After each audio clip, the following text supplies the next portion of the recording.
Good Wednesday, everybody. Welcome in. Chase and Big Joe, 102.5, 106.3 The Game. He's Big Joe Dubin. I'm Chase McCabe. Hope you're having an awesome day so far. We got a big show because, unfortunately, it's our last one of the week.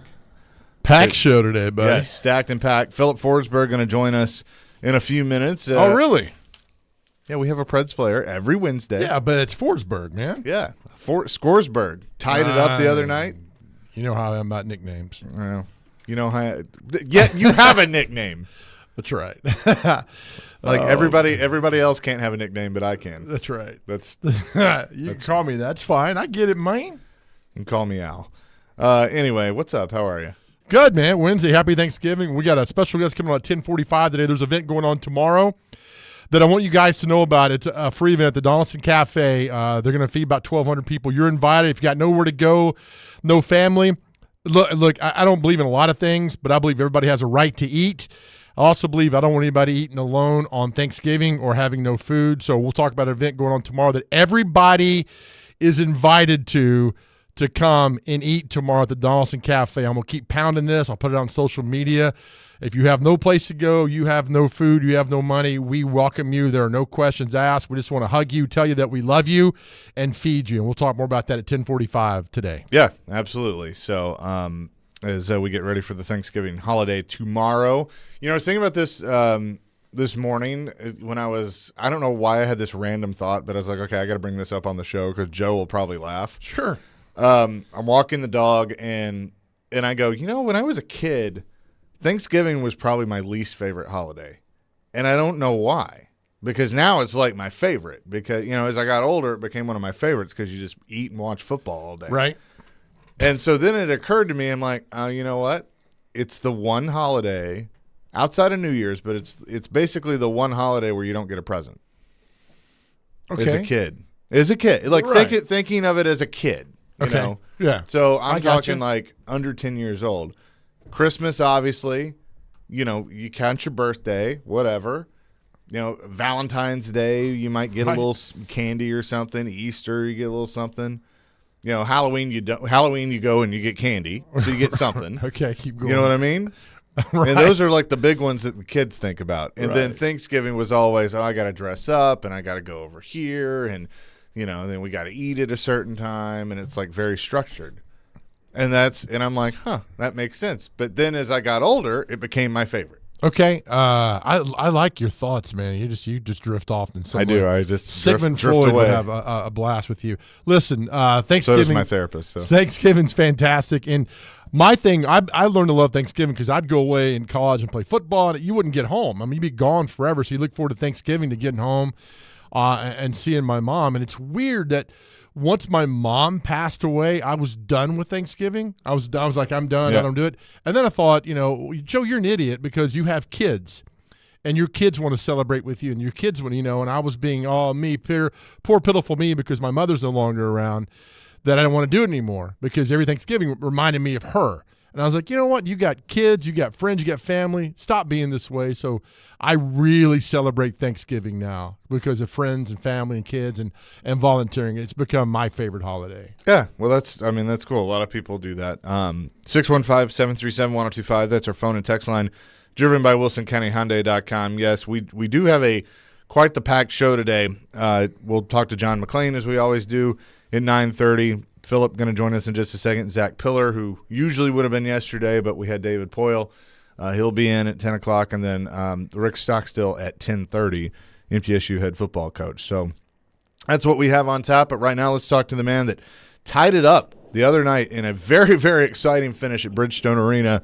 I'm sure he's heard the joke, just like you drew it up. Philip Forsberg is on the line with us now. Phil, how are you?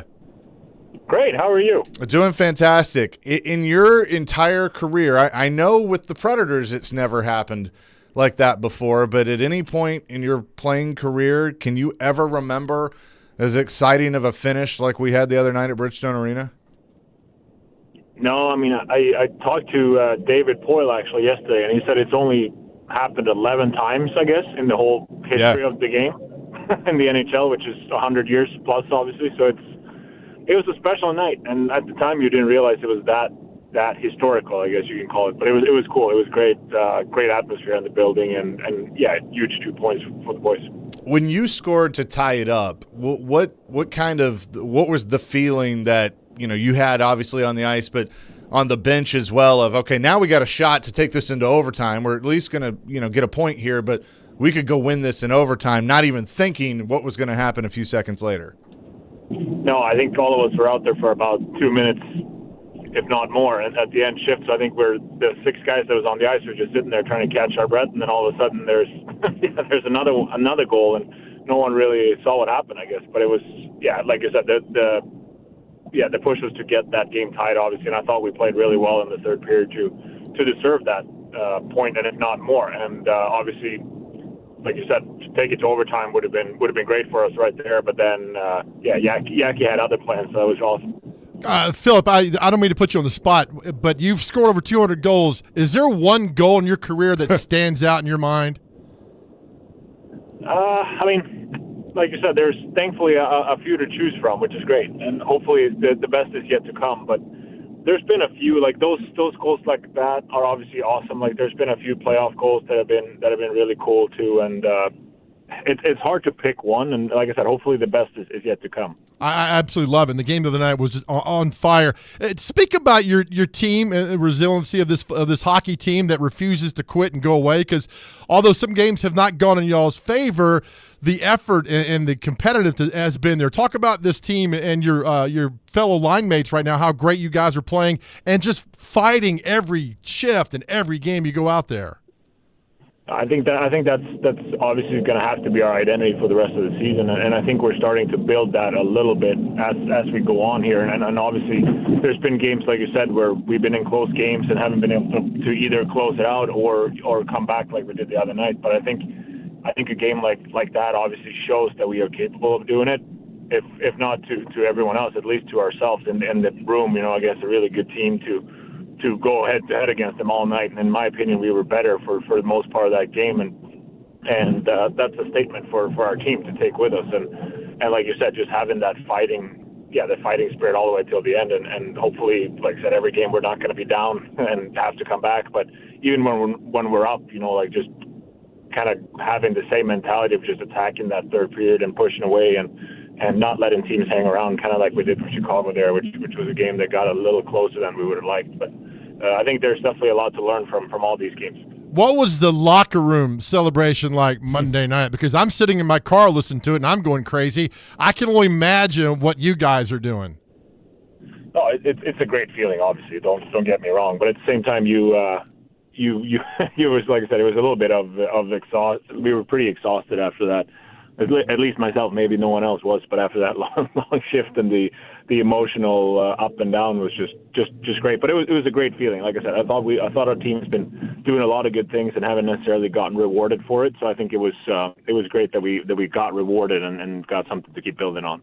We're talking to Predators forward Filip Forsberg here on the Chasing Big Joe show. And Philip, not only did you score the 2 the other night, you have 9 on the year, and it feels like there are times you get on these runs and the goals just come in buckets. But how have you felt? I mean, obviously you dealt with the injury last year. It looks like you're back to your old self, but how have you felt on the ice?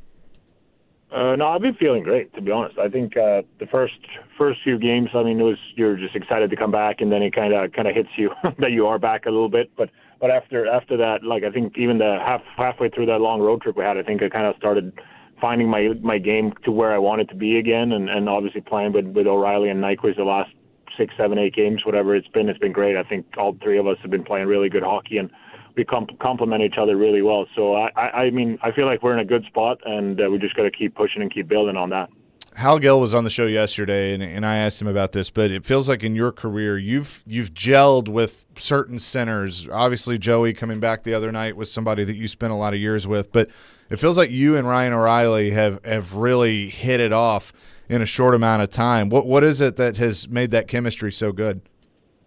I think it's for just to start speaking about him, he's just such a smart player. I mean, he's so responsible both ways. He's incredibly talented around the net, as you guys seen. I don't know how many goals he's got, but I think all of them are right in the blue paint, right around the goalie there. And he's so great with his stick detail. And And then he's also one of the best defensive centers in the league. So it just kind of gives you a little bit of a relief in the defensive zone as well. You know that he's always in the right position. And with Gus too, like who's coming in, he's a similar player. He's faster. He's a little more offensive, obviously, but also very responsible. He's a veteran player. Like both those guys have obviously been in the league for a long time. And yeah, I've been around the block for a little bit as well. So I think we all do a lot of things similar, which obviously it goes really well hand in hand with that. You know, Philip, there's been you're a great hockey player. The great hockey players have played for the Preds in the past and are having great years. And I remember a quote years ago, and I think it might have been Cliff Ronning, a long time ago.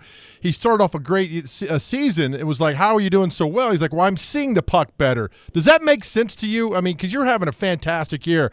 Are you seeing the puck better, or does that make any sense at all?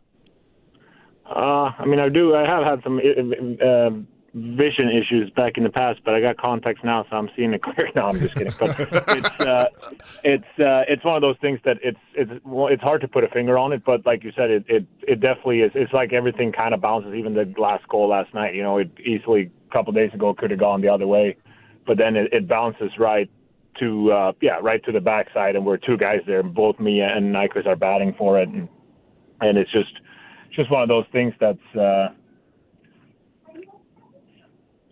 One of those things that kind of goes, and it's hard to explain. It's hard to explain once it's there, but it's a great feeling to have, and at the same time, I think a lot of it comes from just hard work, and I think we put a lot of work in practice. I think like I said, even in the games we haven't got the results. There's been a lot of the effort has never been the issue, and I guess if you keep doing those things, you get rewarded.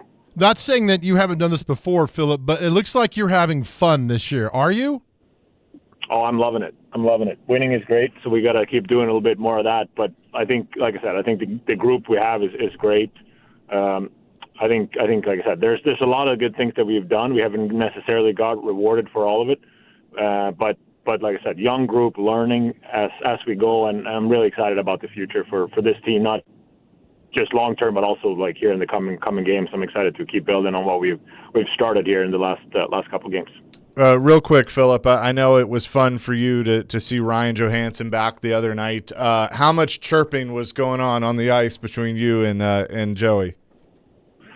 Not too much, to be honest. I didn't really get a chance to play against him that many times. I think there was probably a shift here and there, so I didn't really get a chance to get after him. Not that I'm the best trash talker in general. I did get a chance to catch up with him after the game, and it was great. I mean, he's the same old self, and yeah, I'm really happy for him there.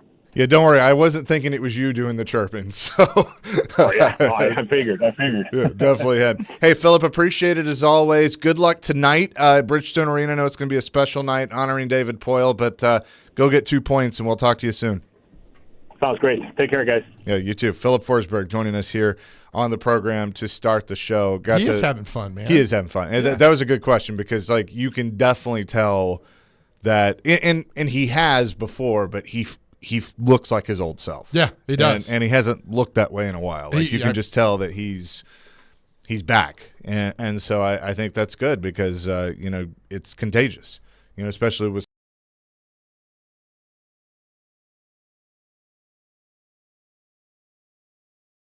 make that his own game. So traded for Martin Erat. Yeah, that came up yesterday. I think you had left at that point, but in the luncheon, Pete Weber was doing like a Q&A with David and brought that trade up, and kind of David looks out and goes, "Well, I think it worked out, didn't it, Philip?"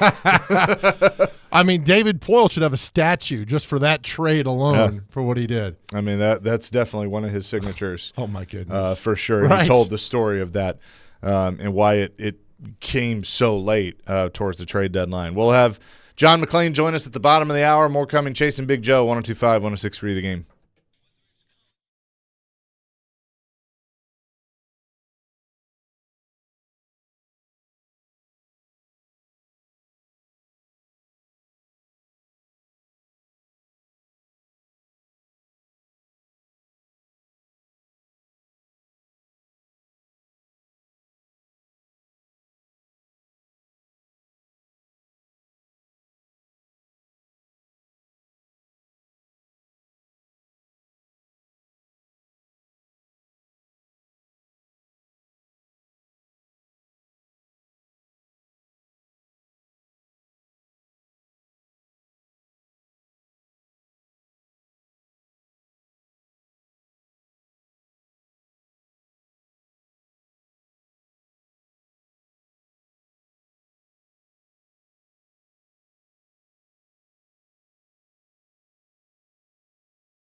Chasing Big Joe, 102.5, 106.3, The Game. Chase McKay, Big Joe Dubin hanging out with you on this Wednesday. Dr. Crane, Nick Frazier as well. Keezer's even back there doing some stuff. Wave to the people, Keezer. Yeah, good job. Keezer back and look up a little Shaq Moore information, a little Yes. bio on Shaq Moore, getting it done. Yes. All right, so yesterday we did the I'm Done segment, which is a lot of fun. We hear from a lot of different people.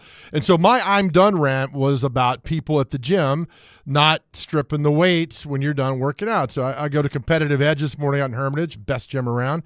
And two guys like, hey, we heard yesterday, at the same time, but different, like, we totally agree on that. And it's amazing about stripping weights off a gym, how it's a little bitty thing, rack the weights, but it drives people insane. So thank you guys for listening to that segment. Doesn't that kind of apply of put stuff back where you found it? Exactly. Like I was talking about. I mean, it's the same thing. It is. Like, just put it back how you found it. It's pretty simple. And you're at the gym anyway, so why not? You're working out. You're trying to get better. There was all this weight on the bench press, and I was like, why can't you just strip 225 off of there? But anyway, it's all good, and good morning. So thank you, boys, at Competitive Edge for the inspiration at 6 o'clock this morning to get the workout in and get it done. I had somebody say to me one time, like, well, I want to leave something better than the way I found it. And I go, that's great, but just start by putting things back where it was. That should be an overall, I did this or did that to make it better. Football news, Tennessee Tech yesterday let go Dwayne Alexander, their football coach, had been there for 6 seasons. He was 20-43. Yeah. That's a great guy. I feel like that's a tough job. It is. That's a very tough job. Because it's Tennessee Tech's considered Middle Tennessee, but I think it kind of gets left out, And I mean, like, Austin Peay's been a tough job, and look at what Austin Peay's doing. Yeah. Is they this weekend they start the playoffs? That's right. They're hosting Chattanooga. Yeah, and Scotty Walton's done a great job building that program. Let me tell you what, Austin Peay, it's gonna be tough to keep him. He's a hell of a coach. There, plus, a place like Tennessee Tech, a great community and everything, but it's kind of like AAA baseball. Like sometimes you get players there who feel like they should be playing in Alabama. And but they really shouldn't be playing. Yeah, I mean, they don't know where they like AAA players. Like, I remember one time there was a guy, I forget his name. He was like 2 homers away from being the all-time Sounds home run leader. Hey, you're 2 home runs away. And he's like, that's the worst title I ever want. Yeah. I was like, why? He's like, I want to be in the big leagues. Yeah, right. Do that. So anyway, but Tech, a lot of guys, they work hard, they play hard up there, and you're right, man. It's a tough job, a tough situation, and. But could that be a spot for like a local high school coach that's had success? I would tell you I would hire if I'm the AD. I think we're probably thinking the same person, but go ahead. If I'm at Tennessee Tech and I'm the AD and I'm not the AD, I hire Brent Stockstill.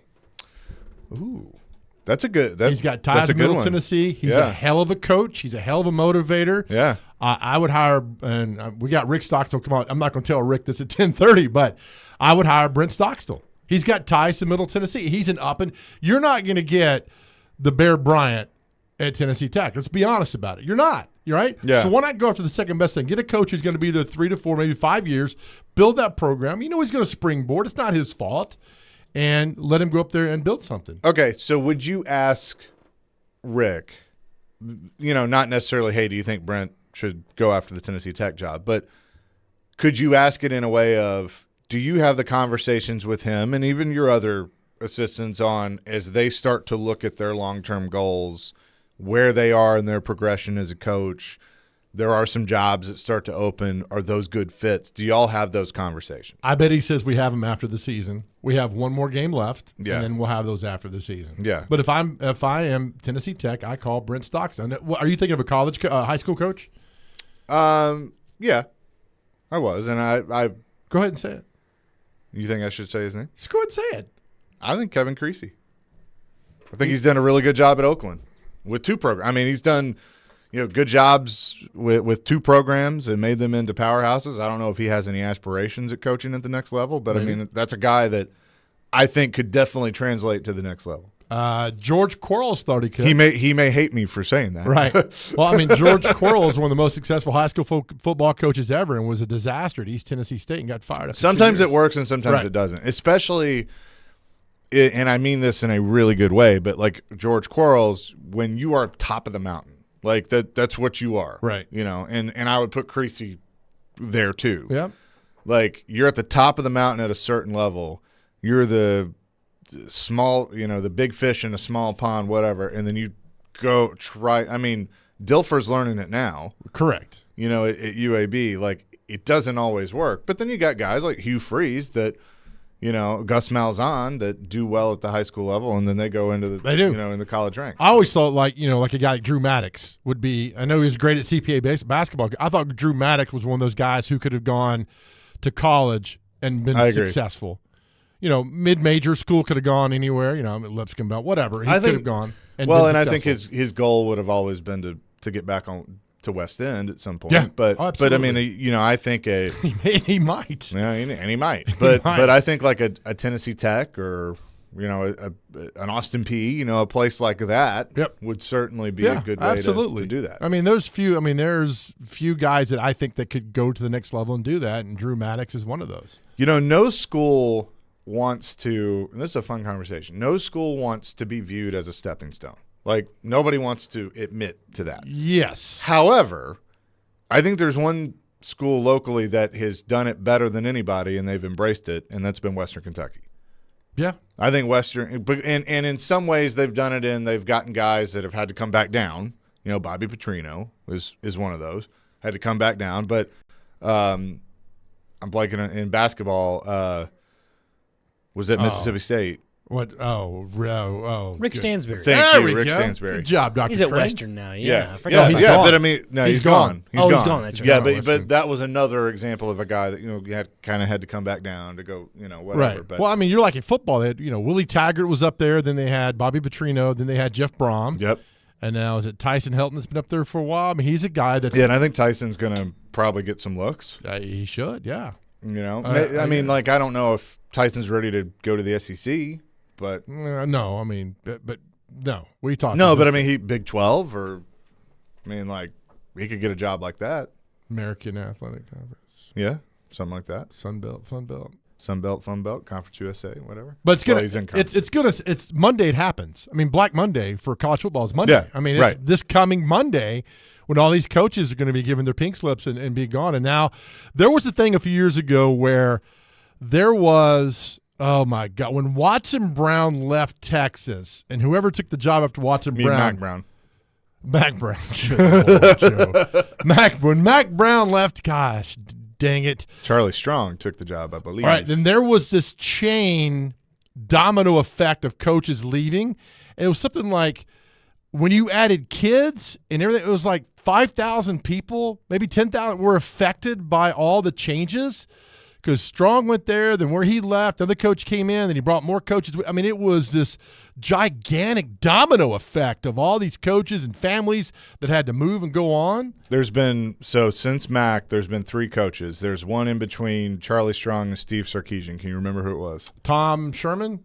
Yeah, Tom Herman. Yeah. Who's the hottest name out there. Remember when him and Cole Kubelik got into it, and what are you gonna do? That's a terrible question for you to ask. He's like, well, I'm asking. you taking this job? He was at Houston, right? Was gonna Ohio State to Houston to Texas. Yeah. What's crazy is like you look at these records. Like Charlie Strong was 37-16, got fired. Or wait, no. No, never mind. I'm sorry. I'm looking at the wrong thing. He was 16-21. So okay. Well. but Tom Herman was 32-18 and got fired. But all the hype, right? All the hype with them. That's the thing. Just kind of you want to go in and kind of be humble and go and sit in the last seat and all the hype that comes with you. And that was a part of all that. Yep. Who's the coach at Baylor? Remember Baylor was rolling. Now he went out and yelped about the NIL. What's his name? Was it LSU? Yeah, he was a bald-headed man. Handsome bald-headed Dave man. Aranda. Yes, Dave Aranda. And now he's complaining about the NIL and how they dropped the ball on the NIL. And then the Duke coach comes out and says we're 13 days away from chaos because the portal opens and nobody. But he's knows not wrong. He's not wrong. He's completely not wrong. Yeah, I mean, I don't have a problem with any coach saying that. You can get pissed off at them all you want. They're not wrong. Yeah, I mean, it's free agency. And exactly. And there's no kind of sheriff to oversee everything. Yeah, and there's going to be, I don't know how, I can't explain it to you how it's going to happen, but I'm telling you it's going to happen at some point. You're going to see some sort of trading in college sports at some point. Ooh. Like, it's going to, whether it's I don't know. And it's probably going to be just as shady as everything else, but it's going to happen. All right, we'll talk to John McClain, get his thoughts on the NFL and other things next. 102.5, 106.3 The Game.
Chasing Big Joe, 102.5, 106.3 The Game here on a Wednesday, the day before Thanksgiving. Hope you're if you're out and about doing some shopping, hope you're having a good day so far. Let's say hello to John McClain, who joins us every Wednesday at 9:30 from Houston. John, good morning. How are you? I'm great. Happy Thanksgiving, guys. Yes, happy Thanksgiving to you as well. It's been fun watching the Texans from afar because it's definitely more fun than what's going on here in Nashville with the lowly Titans. As you watch week after week, as this team sits at 6-4, second in the AFC South, they've won 3 in a row. Do you have to pinch yourself? Are you as surprised as we are that things are coming together as quickly as they have? Shocked. I picked them to win 6 games, and they've already reached 6 games. And the credit goes to DeMeco Ryans for his coaching. He's got a really good coaching staff led by offensive coordinator Bobby Slowick, who came with him from the 49ers and is calling plays for the first time. Nick Caserio hired him, brought in a bunch of free agents, had a draft that's had as many as 5 rookie starters. But they started 0-2. And I thought, okay, I might come close to my prediction of 6 wins, but I'm hoping I at least get close so I can get 4 or 5. And then all of a sudden they go to Jacksonville and win 37-17, and we're like, all right, that's a fluke. Then they beat the Steelers 30-6. And in all the games, the last 6 games have all been decided by 7 or fewer points. 3 have been decided on field goals with no time left on the clock, 1 on a touchdown with 6 seconds left on the clock, 1 on an incompletion with 2 seconds left, and another one Sunday. They had 30 seconds left when the 4th down incompletion secured the victory. So it's strange that a team with a first-year head coach, first-year offensive play caller, and a rookie quarterback who's played with 4 different starting centers is able to make these come-from-behind victories in clutch situations. That's something that surprised me the most.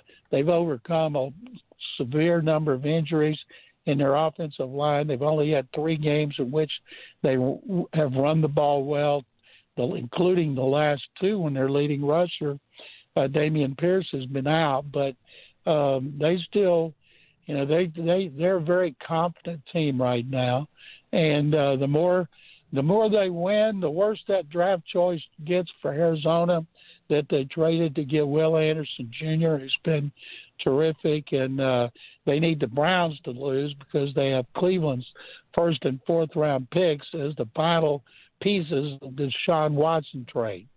John McClain is with us, and I asked you last week about Bobby Slowick and him being a head coach, and I know we discussed that maybe he's a year or 2 away from that, but with the way the league moves and everybody trying to find that Shanahan tree and the San Francisco and or McVay, that connection, do you feel like that it could speed up and maybe that's not a good thing if he does get the job somewhere next year? DeMeco Ryans interviewed for a job after his first year as defensive coordinator, and he determined, I need another season as a coordinator who calls the defense. And he went back and he had every team that had an opening, 5, wanted him to interview, and the only place he interviewed was Denver and here. And as soon as he interviewed here, they hired him, and it turned out to be a great hire. I think the hottest assistant coach is going to be Ben Johnson, the offensive coordinator for the Lions. The Lions have been well balanced. He's done a great job with Jared Goff. When they included Goff in the trade for Matthew Stafford, the feeling was they played 1 year, use a high pick on a quarterback, and then move on to the rookie. And Goff, working with Ben Johnson, has been tremendous. And Johnson interviewed here, and he said, I need to go back and get another season of experience as a coordinator and a play caller, and he did. And he's going to be a hot property. He would be perfect for the Chargers. Brandon Staley is gone.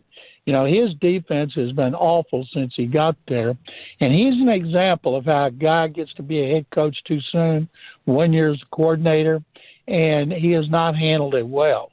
And as Bobby, I think, 1 more year, Bobby Slowick is going to be a head coach. They know it here. 49ers always have somebody ready to step up, whether it's a head coach or a guy like Rand Cawthorn that got to replace as your top personnel guy, and that's the way the Texans are being built.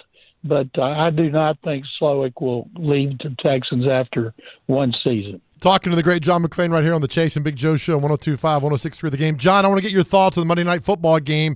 The biggest audience since 1996, nearly 30 million people watched the Eagles and the Chiefs. What a great game. Is it now become the entertainment value with the Eagles and the Chiefs, especially with the Chiefs because of all that's going on off the field with you-know-who? But why – I mean, those two teams, great football game, and that record-setting numbers. Did you see this happening?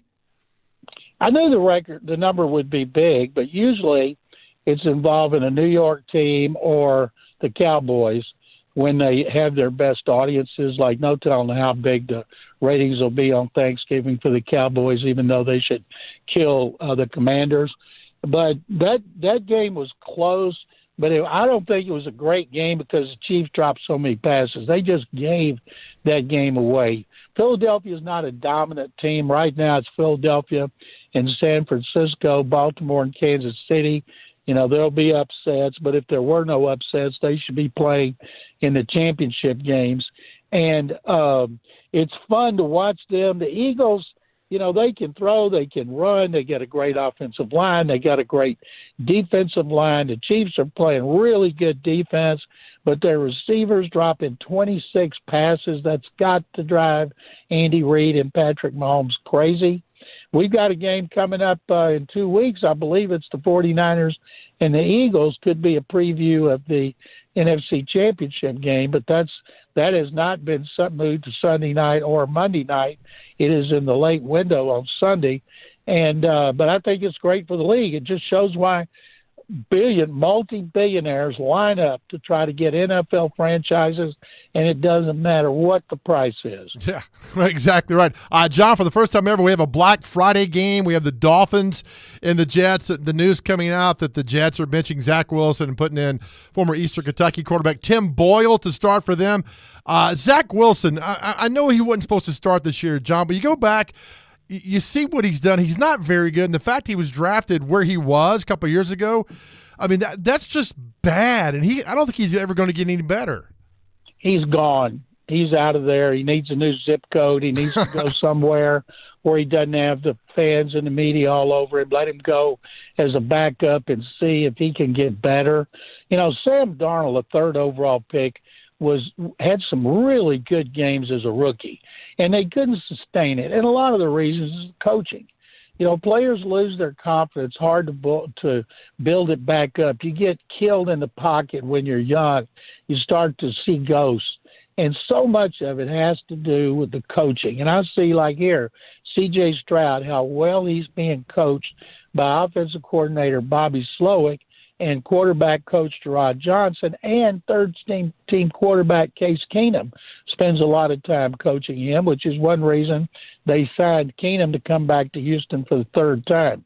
And so Sam Darnold now, a lot of people think if something were to happen to Brock Purdy, they'd be in a lot better situation than they were last year with their backup when Purdy got hurt. So that has so much to do with it. I don't know if Zach Wilson will ever be able to do what Sam Darnold has done because he hadn't had any great games. I think he's gone somewhere to be relegated to being a backup, and that'd be the best thing that can happen to him. Boyle knows their system better than Simeon, but I'd rather have Simeon because at least he's started like 37 games. And any game involving the Jets now on national TV is just such a dud because of the offense. But the only thing is it can't be any worse. We'll have more with John McClain coming up next here on the Chasing Big Joe Show, 102.5, 106.3 The Game.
Chasing Big Joe, 102.5, 106.3 The Game. Chase McKay, Big Joe Dubin with you on this Wednesday. Zach Pillar going to join us in about 15 minutes, but continuing our conversation with John McClain, Sports Radio 610 in Houston. SportsRadio610.com is where you can find his work. John, I watched the in-season Hard Knocks last night, and to be honest with you, I've kind of been checked out on Hard Knocks for the last few years, but I was intrigued because it involved my favorite coach, Mike McDaniel, and the Miami Dolphins.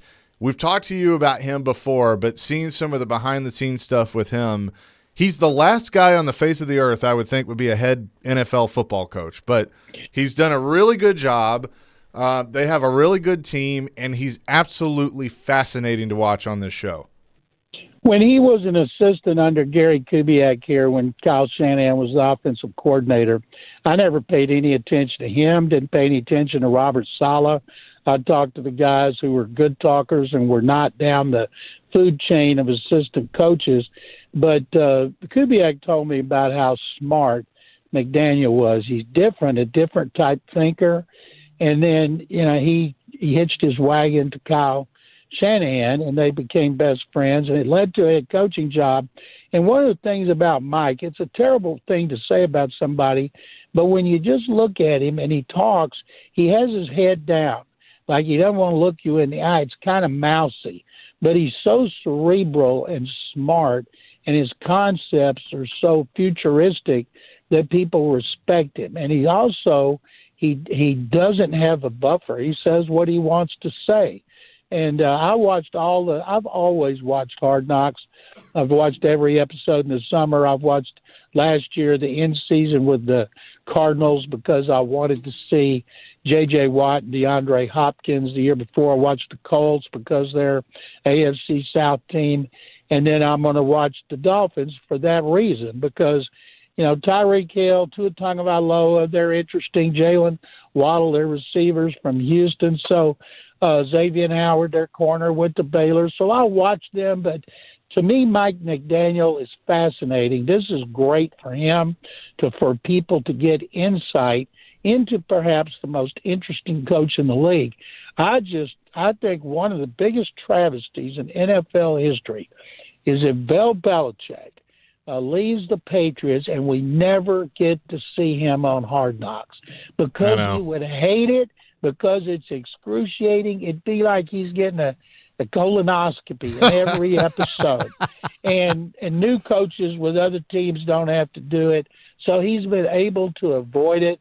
But, man, oh, man, would I love to see Bill Belichick squirm. We all would love that. John, we talked to Mike Vrabel here. He's, the more they lose, the more kind of pissy he gets with the media. I want to ask you, have you ever gotten into it with a head coach in all your year of covering a football team? Used to get into it with Bill O'Brien all the time. Bill used to have a temper. He was far worse than Mike Vrabel's ever been. He would chew you out. He'd walk off the podium. He'd call me up, cuss me out, and I still like dealing with him because he didn't make it personal.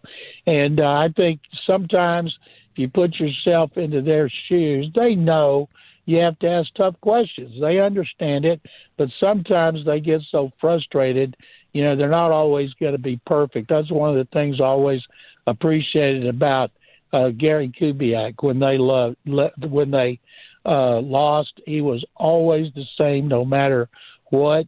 Never up much, never down much. And that's what he always preached to his players. Stay on an even keel. Don't be too high or don't be too low. And he thought he always had to set that example. Why does Bum Phillips still resonate and so beloved for a lot of football fans? Not only just Oiler fans, John, but for football fans in general. Because there's never been anybody like him because of the Love You Blue era with Earl Campbell and Dan Pastorini, and they might have the 5 Hall of Famers on that team. 4, and they might have been the second best team in football to the Steelers, who won 4 Super Bowls in 6 years. They lost 2 games at Three Rivers in the AFC Championship game, including one that was a terrible controversy that led to the creation of instant replay. And Bum people loved him, they respected him. Who else wore a cowboy hat like he did? And In 1979, Oilers went to Irving, where they played Texas Stadium. It was on Thanksgiving. It was the only era in which both the Cowboys and Oilers were good. And in that game on Thanksgiving, the Oilers beat them 31-27, and that Oilers team was never more popular in the state of Texas than after that game, when they actually got the respect from the Cowboys fans, who usually respect no one but themselves. John, last Sunday, Jerry Jones announced that he's going to put Jimmy Johnson in the Cowboys Ring of Honor, and I think everybody probably had the same reaction of why is it taking this long? And we know why. I mean, the bad blood and everything there. But do you think that hatchet is finally buried, and obviously it's the right thing to do to have Jimmy in the Ring of Honor? Well, Jimmy Johnson should have been in it before, and I don't think you're going to see those guys hanging out and muscling each other's hair when something good happens like it used to. But I think they have a respect because they know they did something, winning 3 Super Bowls in 4 years. Jimmy got tired of Jerry's interference. Jimmy said one time that when he had it in his contract that he had final say on all personnel, and Jerry always stayed up in his office. And Jerry told him one time, "Man, I like being down here on the sideline and get involved in personnel decisions." Jimmy goes, "Oops, this is going to be the beginning of the end." And he walked out of a meeting with $1 million check and walked away. And other than that brief stint with Miami, he's never coached again. Yeah, for sure. Do you think that maybe this is Jerry trying to get good karma or something? I mean, because they haven't had that type of success since Jimmy left. I know that Switzer won a Super Bowl, but it was with Jimmy's team.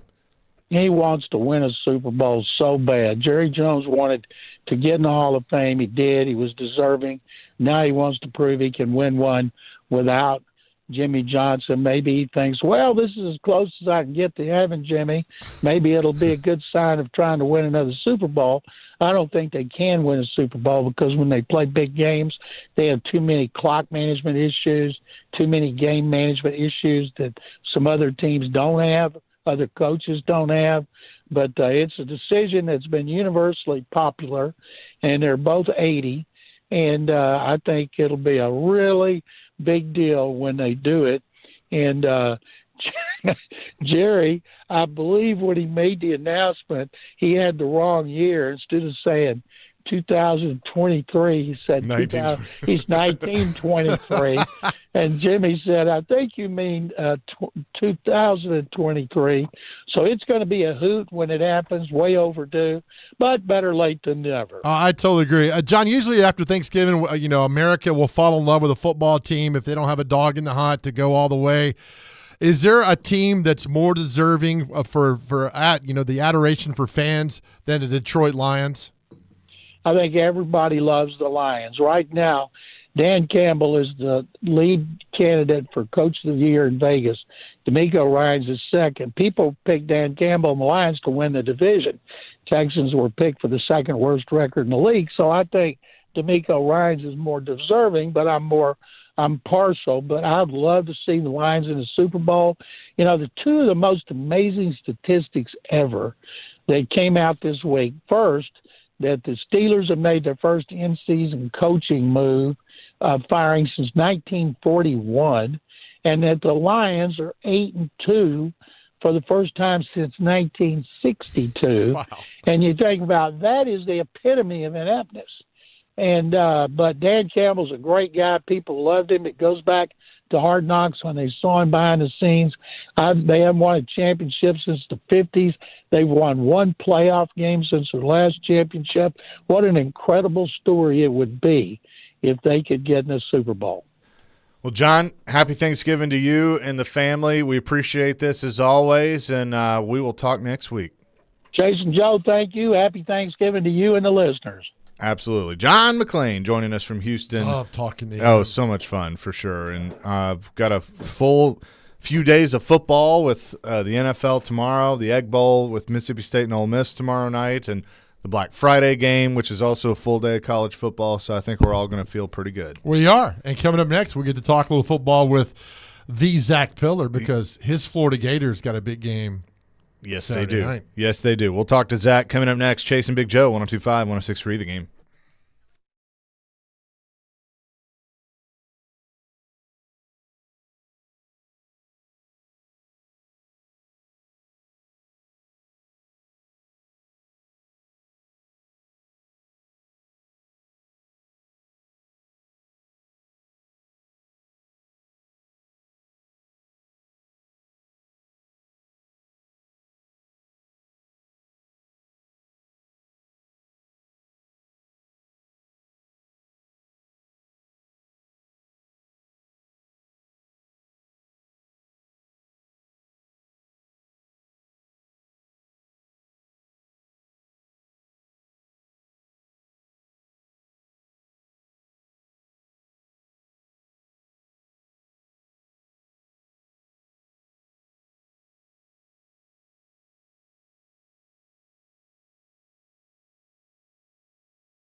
Hour number 2, chasing Big Joe, 102.5, 106.3 The Game. He's Big Joe Dubin, Dr. Crane, Nick Frazier on the ones and twos, and now joined by former Titans offensive lineman and living legend, Zach Pillar. And we have a goal today. As Zach has started his Instagram account, you're at 186 followers. We're going to get you over 200 before this segment is over. That would be amazing. Thank you so much for having me. That's what we're going to do. At Zach Pillar Design 69. Zach ZACH Pillar Design 69. That's right. It's that simple. That's it. Go follow Zach Get on to 200. Instagram. I'm paying for this segment. Let's go, boys. I'm the only person in the building not getting paid. I don't think that's true. But That's very true. All right, now Check the books. we got Rick Stockstill coming up at 10:30, and I love Coach Stockstill. how do you have a connection with him? He recruited me out of high school to Clemson, and I can tell you my great story. I visited Clemson, and when I got into the motel room, they had a big giant cookie cake for me. Had my name on it, my number on it, and a big tiger paw. nice. And I housed that thing. I housed it.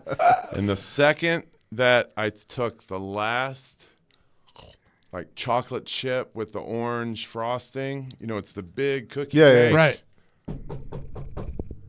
You ready for dinner? Yes, sir. So, Coach Stockstill was wonderful. He knew I wasn't going to make it at Clemson, though. We ran down the hill. It was super cool, but I was sitting in Waffle House at midnight. Everything had closed. I knew I was not going to be going to Clemson. That was it. But you went to Georgia Tech. I went to Georgia Tech. I assumed that they were giving out degrees. That's what I heard on the visit. And I wanted to play I was playing defensive line.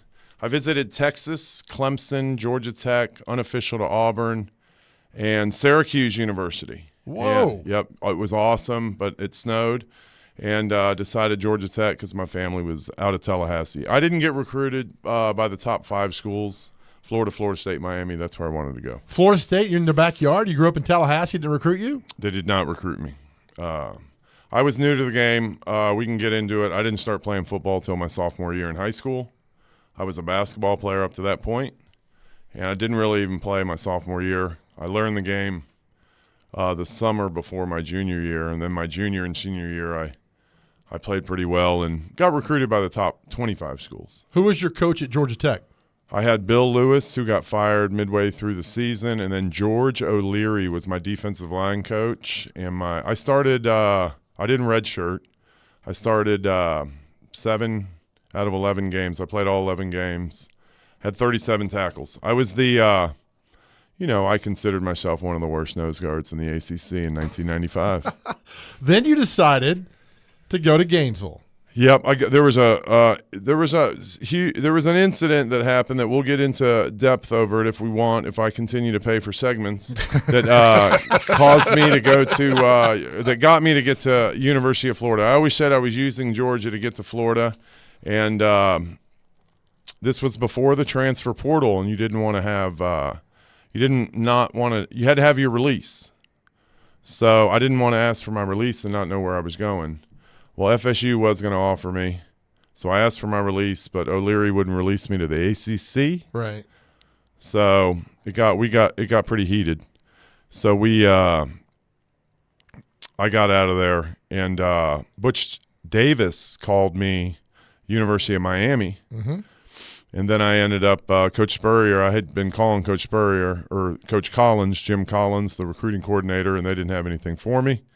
But then an offensive lineman quit, and so Coach Spurrier called me Sunday night. I canceled on Butch Davis, my mom, my stepdad, and I drove down to Gainesville. My Coach Spurrier looked me over for a couple hours, showed me the campus, and made an offer, and I signed right there, thankfully. Did you have to sit out 95? I sat out 95 the year we lost to Nebraska in the Fiesta Bowl. I learned how to play offensive line.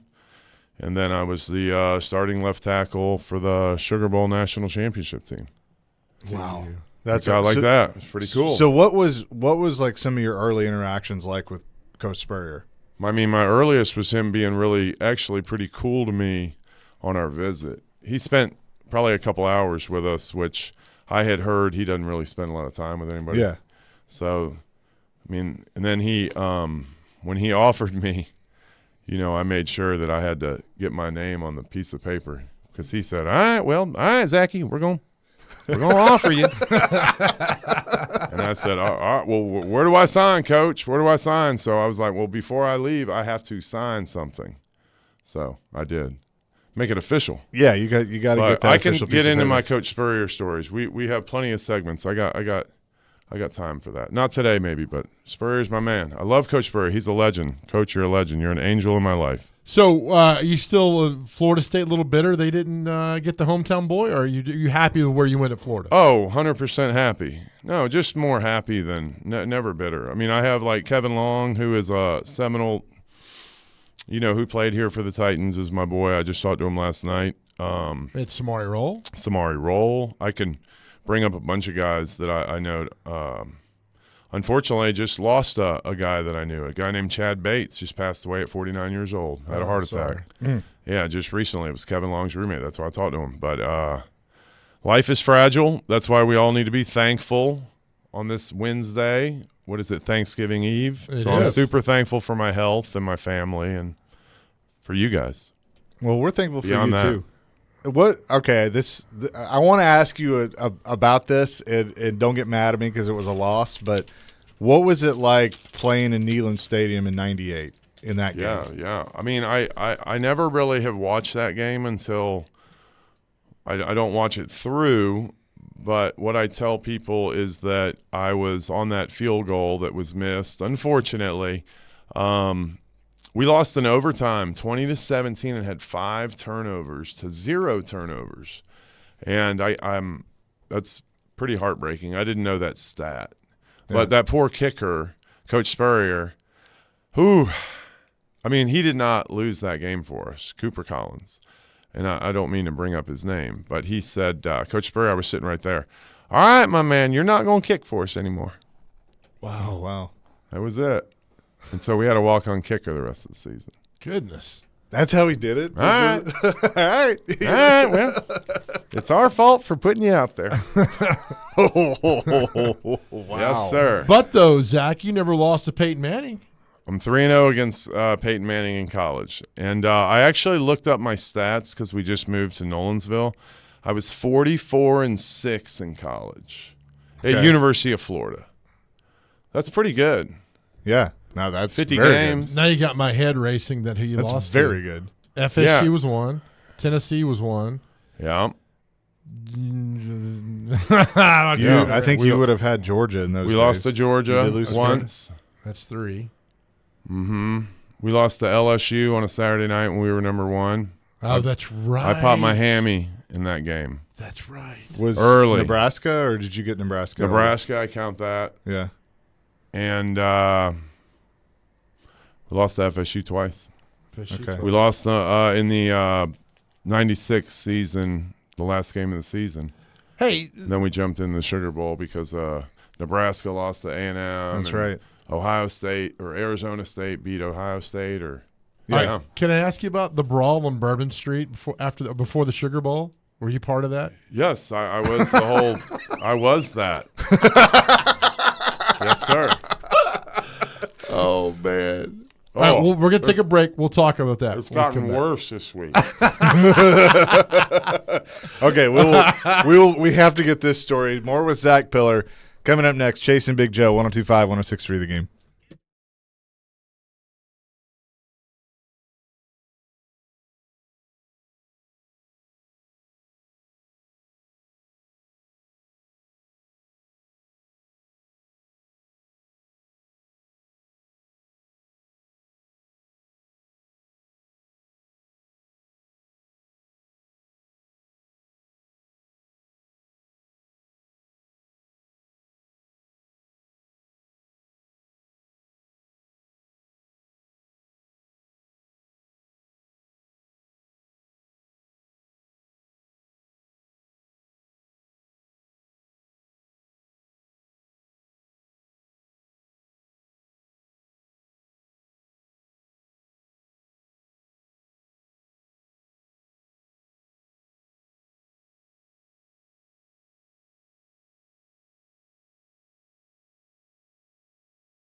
Chasing Big Joe, 102.5, 106.3 The Game. Chase McKay, Big Joe Dubin, Zach Pillar hanging out with you on this Wednesday. We set the goal of getting Zach's Instagram account over 200 followers.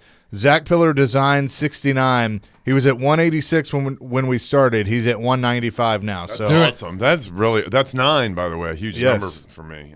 Say it again, Chase. Say it again. Zach Pillar Design 69 on Instagram.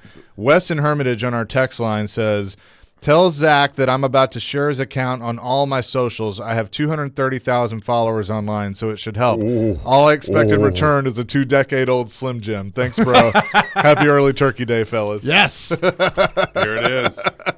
It's yours. It's savage, and it's yours. I don't have Facebook. I share everything on MySpace, so hopefully that's hitting some of y'all. It'll do it. Before the break, we talked about the Bourbon Street. We don't want to get into all the details, but, I mean, you guys won the national championship. I know the details. Yeah, you were a big part of that team on Bourbon Street, but the confidence that you had, because you guys just lost to FSU to go back out and beat them again in the national championship, why were you so confident? Well, I had blown my knee out against Vanderbilt, believe it or not. Well, remember the 96 game that we barely won 24-17, I think. That's right. So the play before Danny Werfel gets hit, fumble, sack, scoop, and score. I think they tie it. I had gotten hurt on the play before, and I had tore my PCL, which is a rare ligament in your knee. It's a long story. Funny story. As I am being carted off the field at Vanderbilt with my helmet on, I was hit in the face with a potato. From a Vanderbilt fan? 100. How dare them. The beautiful thing of this potato was they had the courtesy to bake it or microwave it because it exploded in my helmet. It was soft. So it was a very Three Stooges-esque situation that not only did I blow my knee out at Vanderbilt on that really tough turf to Woody Woodenhofer, who is an amazing man, God rest his soul. Great coach. Had 4 Super Bowls. He did with Steelers. Legend. But I got hit with a potato. I'm so sorry. And then I missed it's a very long story. I think I came back. I came back pretty quick and played a little bit in the Alabama game. Coach Spurrier said you're not going to play, and then Mo Collins went down, and then I had to play. And then I just rehabbed my knee, and confidence is like money, hard to get and easy to lose. So I had a lot of liquid courage prior to walking into the Cat's Meow in Bourbon Street, and felt pretty confident. And I saw some defensive linemen, and I just decided it was time to get this party started. I sang some pretty good lyrics to Burning Down the House by Talking Heads. Yeah, and I love Revenge of the Nerds, and it fired me up, and I just decided to pull one. Coach Spurrier, we have a very, very, very, very intimate story we could talk about. I knew I was not going to be on the team come Sunday if we had lost. Wow. Why is that? Because everything you did and said? Yes, sir. You made the paper, though, Zach, in New Orleans. Congrats. Dan Lebitard wrote, song for Pillar, Hit the Road, Zach. But it worked out. It worked out. It certainly worked out. It did work out. Thank you, Coach Spurrier. It did. You wanted to talk about being thankful today. I know Thanksgiving's tomorrow, but it's a whole new meaning for you, correct? Well, it's just thankful. I hope everybody is thankful, but just wanted to say how thankful I am for my health and for my family and for all my friends and everybody that's reached out to me recently. And I hope everybody feels the same way. That people are stuck in traffic or dealing with stressing over family or getting one place or another. But at the end of the day, just take a second and realize how grateful, how good we have it. And I hope everybody takes that to heart. Amen. Exactly. What hit you to make you thankful? I mean, we all hit some point like, I need to be thankful. Was it a moment for you or a situation or?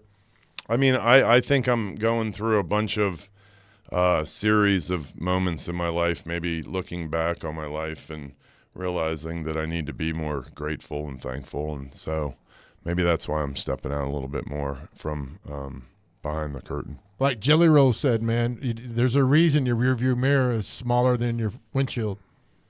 Yeah, right. That's a good. I like. Yeah, that. I mean, I love jelly rolls, but they're the Debbie cakes. I love them. Like I house many jelly rolls. But no, I want to give a shout out to King Drummy. He's a Brentwood High legend that came to Neighbors last week. He has Down syndrome, and he runs the show. He can he only can get a free dessert though. He can't get anything else.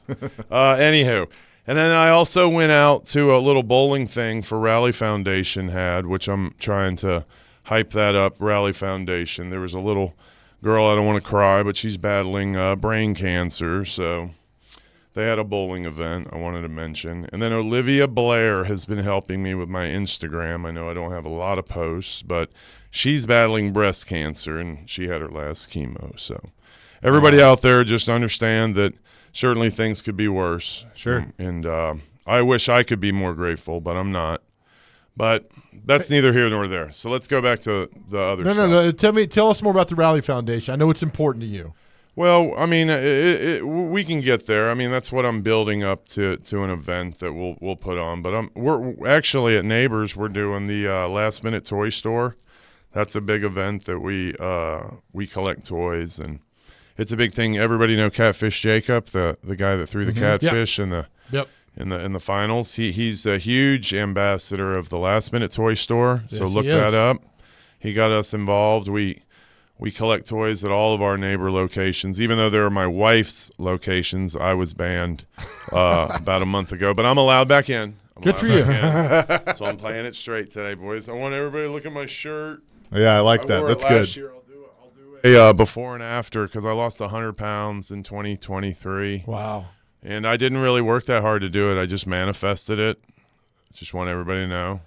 Power of the mind. That's what I need. Power of the mind, y'all. All right, so if I'm going to – anybody's going to Neighbors the next couple of weeks, bring an unwrapped toy?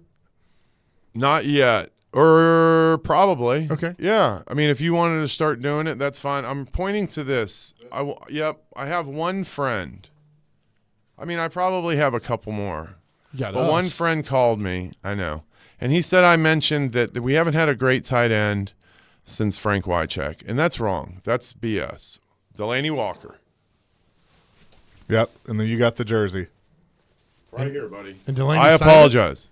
Well, we got this at a charity auction. Delaney is size 1? Good Lord. Isn't this amazing? I love this thing. I want to get it framed and put it up at the bar, but it's really a gorgeous jersey with this. Oh, yeah. Yeah, 100 years. I don't want to put it, which way do you put it? But anywho, Delaney, in the community, on the football field, classy individual.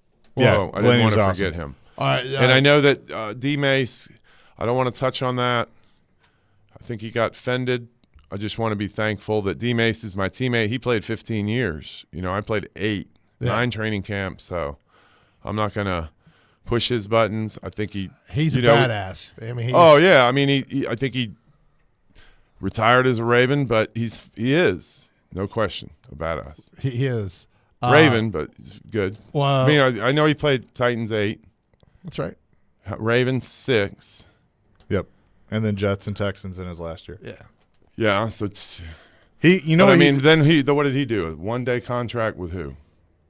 Well, Baltimore. That's I right. don't want to. That's I right. don't want to do it. All I want to do is be grateful. Well, they're Thankful, right, Nick? That's all I want to. I'm not pushing. We're grateful, thankful you're Thank here. you guys. You're another one of your former teammates, Chris Sanders. He said he's thankful for you and the rest of us. I here at appreciate 105. all my teammates. I try to get these guys together as best I can. I know we're out there like little 202, by the way. 202? Yep. We're out there like little kind of wars. I just want to stay in the right. Aren't we doing celebrity birthdays, you guys? No, we're doing that later because we got to talk to Rick Stockstill. You can come back later on if you want to. Yeah, you can hang. Well, is Coach Stockstill? Do I get to talk to Coach? You most certainly can. Yes, you can. You He's wanna going do to it join next? us in just a few All right, minutes. we'll do it next. Don't go anywhere. Okay. All right. He's Zach Pillar, Titans legend. 202. Joining us. Yeah, 202. Follow him on Twitter. Not Twitter. Instagram. Yeah, Zach yeah. Pillar Design 69. That's on Instagram. Zach Pillar Design 69 is at 202 followers. Wow. Let's shoot for 210 now. Can we before we get post 'em out here. something today? Like, I Yeah, don't even we'll know. do a It's a post. story. Can somebody tweet or text or whatever they do here? What is more popular, a tweet or a post or a story? 'Cause Story. I think story gets more attention. And we highlight them. Just we'll to do say we'll them. do a story during the break. How Let's- about that? Let's do tell that. a story. Rick Stockstill going to join us next. Chasing Big Joe, 102.5, 106.3 The Game.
Chase and Big Joe, 102.5, 106.3 The Game. Chase McKay, Big Joe Dubin with you on this Wednesday. Happy early Thanksgiving for those of you out and about, maybe doing some shopping. We say hello to Coach Rick Stockstill, head coach of the Blue Raiders at MTSU. Coach, happy Thanksgiving. How are you? Outstanding. Happy Thanksgiving to you guys, Chase, Joe. I know Senior Day, we talked to you about it last week. Senior Day is always probably emotional. You guys get the win 34-30 over UTEP, but what was that like for you of seeing those guys get honored, and how did it make it even more special to walk away with a win? Yeah, Senior Day's changed so much now the last handful of years because of the transfer portal. And, we had 3 guys that had been here 6 years. We had a couple that have been here 5 years. We had a couple that have been here 1 year, and then some in between. So it's changed so much because of that, but it's still so. Some of those guys had a Senior Day last year or at a previous place, and but it's always special because I do understand and appreciate all the sacrifices that these guys have to go through. Most of them have overcome surgeries, just from the physical standpoint of what they have to go through to be a football player. All of them have graduated or will graduate here in a couple of weeks. You're proud of that. You're happy for them, but more so, it's just an overwhelming appreciation for what these guys do because, they come in at 18 years old and, now they're leaving at 23, 24, and you just see the growth, the maturity in them, and, they're ready to take on this world. So, and then to be able to, your last game in your home stadium, you walk off a winner, is always special, and it's an emotional day. We're talking MTSU football coach Rick Stockstill. And, Coach, I know the season's not gone the way you wanted. I understand all that. But you guys have played tough. They've played strong. When you see New Mexico State go on the road and obliterate Auburn, when you took that team a week earlier to the final play of the game, is there any satisfaction in that? No, there's not satisfaction, Joe. But, I was thinking about this last night. We've played 2 top 10 teams. We've played a top 25 team in Liberty. 2 of those teams we played to 4 points and 7 points. You're disappointed because you could only score 7 points against New Mexico State, but here's mighty Auburn, they could only score 10. So they were a good team. We played and this all sounds like excuses, and I don't mean it to be, but we've had a tough road. We wish we'd have won more than what we've won, but if we're close is what I'm trying to get at. We've had 4 one-score losses that we've been in games with. We're close. We got to clean up. We got to play a little bit better, a little bit smarter in some areas, and we would have won a couple games, but this thing ain't broke.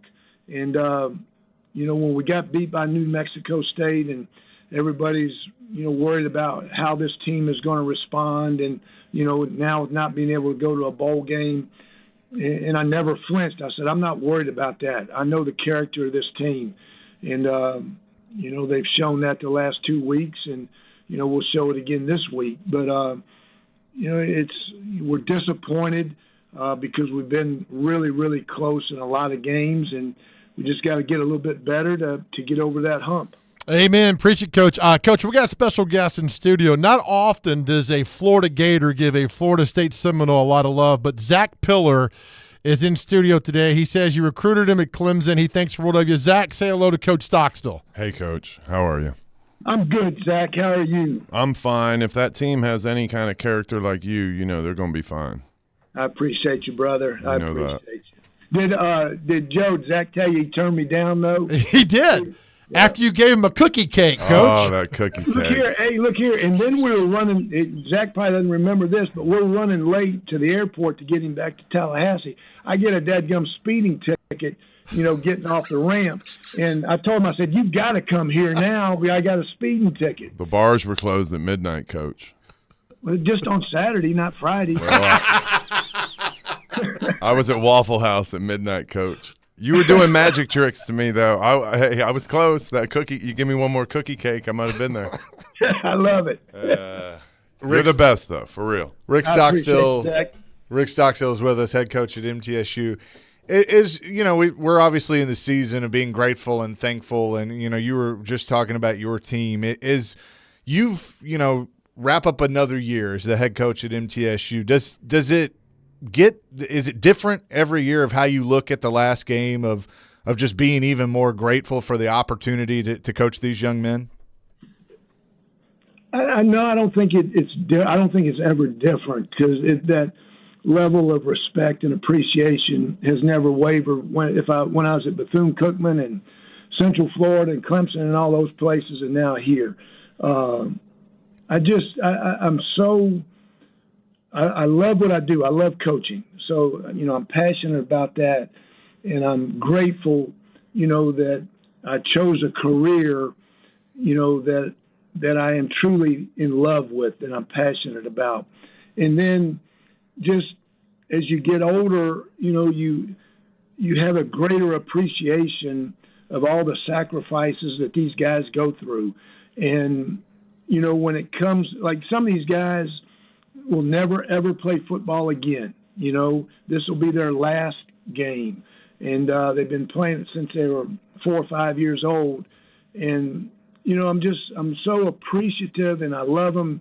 And just the appreciation and respect that I have for them, Chase, is what I always, when you walk off that field for the last time with them, your heart just beats with pride in satisfaction and happiness for those guys. And then when January gets here, it's a new team and you start all over again and, get ready for the next year. So, but I love these guys. I respect and appreciate, what they do because, you guys are around it. Zach played it at the highest level. You don't know unless you're in that locker room what these guys go through on a daily basis. And it's not just 4 months out of the year during the fall. It's 12 months out of the year and what they go through. So I just respect, football players at every level. High school guys that finished up last week that'll never be able to play again, I respect them. And then the NFL guys, you just see what people put their bodies through to play a game that they love. And I know I'm rambling, but I respect and appreciate what these guys do. Well, Coach, we love you. We respect you. And I will see you on the plane Friday. We'll go down. Let's kick some ass at Sam Houston and finish this season strong, Coach. Appreciate it. Happy Thanksgiving to everybody. Zach, happy Thanksgiving. Man, I love you. Coach, love you too. Happy Thanksgiving, Coach. Appreciate it. Yeah, man. Thanks, Chase. See you, babe. Coach Rick Stockstill joining us, MTSU head football coach. Always appreciate that and the conversations we've had with him this year. Absolutely. All right, we'll take a break, come back. Zach's going to hang out for celebrity birthdays. I'm going to tell you about a special event taking place at the Donaldson Cafe tomorrow that I want you guys to spread the word on. That's going to help a lot of people. We'll be back with more next. You listen to the Chase and Big Joe Show, 102.5, 106.3 The Game.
Welcome back here to the Chase Big Joe Show, 102.5, 106.3 The Game. Event tomorrow I was telling you about there. We're trying to effort Mark Dickerson over at Donaldson Cafe. Anyway, if you got nowhere to go tomorrow and you want to eat and you got no family, and we talk about people, then, I'm not a fan of a lot of things in this world, but I do believe we have the right to eat, and I don't want you to be alone on Thanksgiving.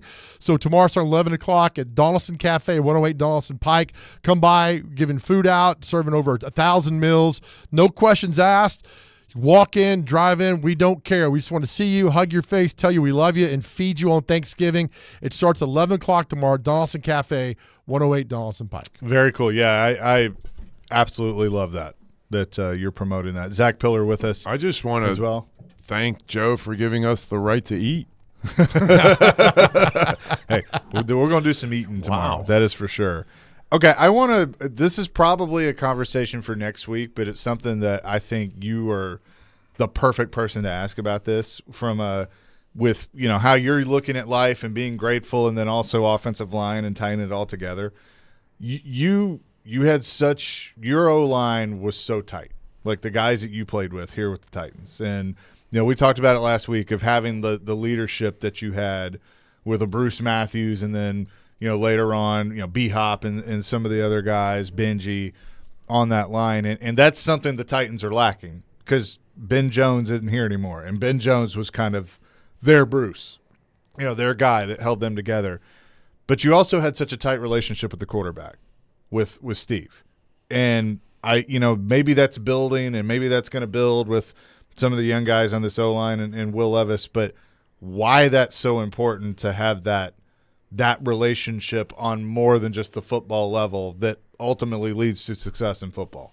I mean, that's a lot of questions kind of summed up, but ultimately the five guys had to be the tightest unit because I guess there's the most of you guys out there, right? Yeah. And we hung out a lot on and off the field, but I mean, I think most position groups do.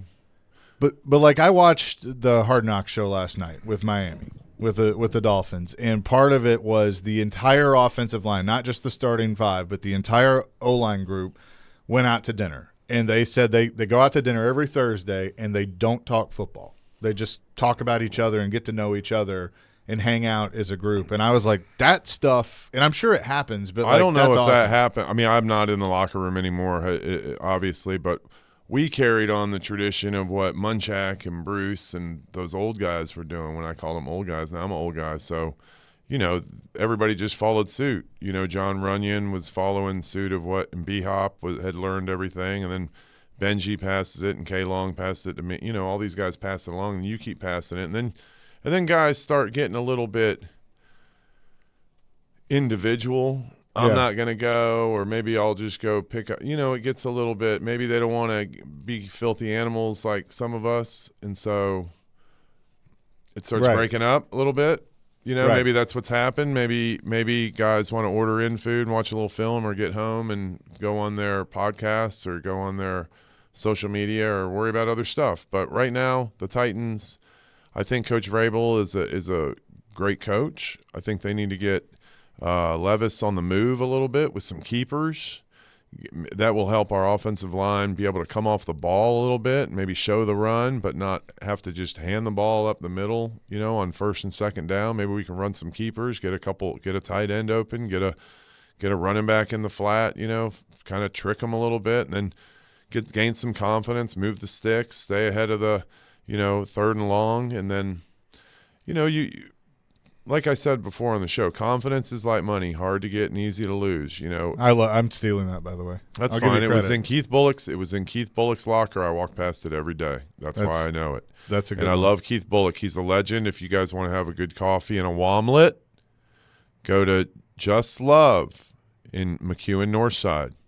Keith Bullock's there. That's his. And then walk down and have a beer at Neighbors. And you can go in there, have a beer. You can have sandwiches. We have like everything. We have steak, wings. We have all the good stuff. Chicken quesadilla is my favorite. We have a new sandwich at the Franklin location called the Titan, and Zach Pillar created it. Oh. Is there a fried egg on that? It's not a fried egg. It's steak and cheese. It's my spin on a steak and cheese. It's called the Titan, home of the Titan. She'll have it this afternoon. I like it. Dr. Crane, you ready? Oh, Are you going? Oh, we're doing celebrity. Yeah, it's time, Okay. it's time for celebrity birthdays. And it is presented by Zach Pillar and his new Instagram account. Zach Yes. Pillar Design 69. He's at 206 followers. Wow. Need Thank four you, more. Nashville. We had him at 186. So Thank let's you, get, Nashville. We had him at 136. Yes. Let's And get now- it. Let's no, get him to 137. 136. But I've been working.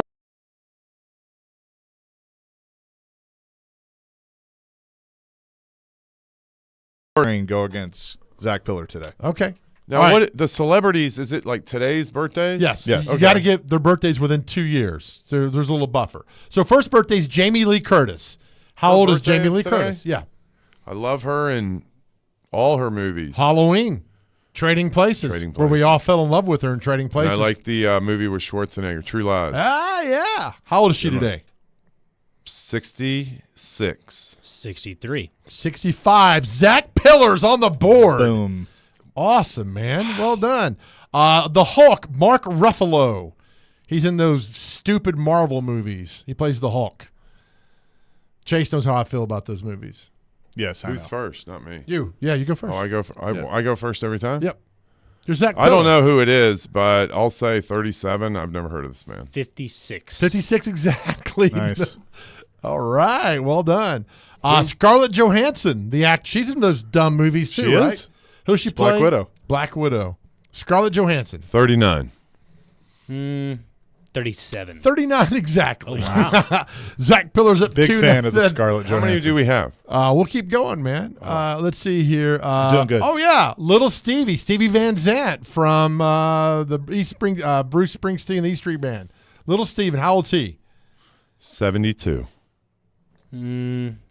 68. 73. Zach Pillar Nice. is killing it today. I was 1-0 last week, boys. Wow. Actress Mariel Hemingway, Ernest's daughter, our granddaughter, sorry. Mariel Hemingway. 74. 52. 62.